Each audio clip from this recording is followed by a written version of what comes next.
John 19:9. Kai eis ilthen, eis ta praetorion, palen, kai lege to Jesu. Pathen Jesu. Hode Jesus apokrisen uk edoken auto. Before this, we've been reading back and forth between Pilate and the Jewish officials. They had told Pilate Jesus deserves to die because he claimed to be the Son of God. It says Pilate feared all the more, and then we read, and he entered, that is, Pilate entered into the praetorium, that is, into the governor's headquarters. Notice that when we have a compound verb, remember a compound verb has a prepositional prefix, that preposition will often be repeated afterwards, just as a stylistic feature. It's not in any way emphatic.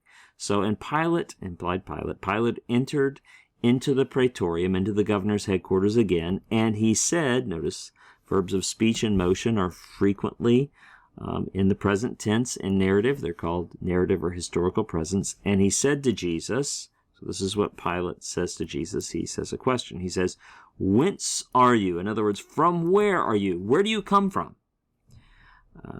But Jesus, notice there how the de splits even the article that goes with the name Jesus. But Jesus, and how do we know to translate de as but rather than and or so or now? Just from the context, right? The de itself does not convey an adversative idea. Only the context can tell us how to translate it in English. But Jesus did not give to him an answer.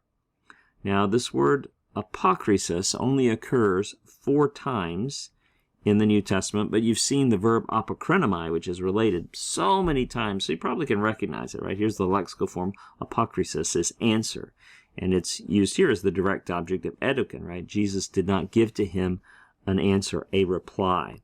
Final thing we'll look at here is edoken. We've told you over and over again, when you have a verb with a da or a do in it and you don't know what it's from, it's probably from didomi. Of course this is. You see the kappa, you think perfect tense. You're wrong. If it were dedoken, it would be perfect. Then we'd have reduplication of a kappa. But when we have me verbs, a kappa is frequently the sign of the aorist. Edoken, which is an augment in a kappa, is an aorist. This is an aorist active indicative. Third person singular, because the subject is third person singular Jesus. And notice how it's negated. Uk edoken. Jesus did not give, there's your indirect object, to him, and here's your direct object in the accusative case, an answer or a reply.